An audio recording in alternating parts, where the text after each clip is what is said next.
इस वीडियो में हम अबेट से रिलेटेड 10 इंपॉर्टेंट सेंटेंस जानेंगे और वीडियो के लास्ट में एक छोटा सा टेस्ट भी है।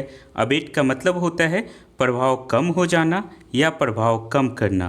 फर्स्ट सेंटेंस है the storm will abate soon, the fire abated after the rain, the flood waters slowly abated, the pain will abate after resting, the heat began to abate in the evening.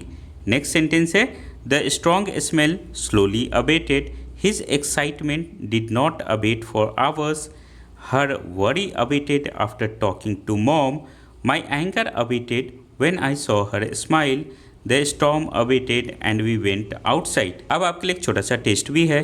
Abate का Hindi meaning क्या होता है? दो option है, विश्वास होना या प्रभाव कम हो जाना। सही आंसर वीडियो के कमेंट सेक्शन में बताना है। बेसिक लेवल का स्पोकन इंग्लिश बिल्कुल फ्री में सीखने के लिए इस चैनल को आप सब्सक्राइब कर लो। उसके बाद हमारे व्हाट्सएप ग्रुप को ज्वाइन कर लेना।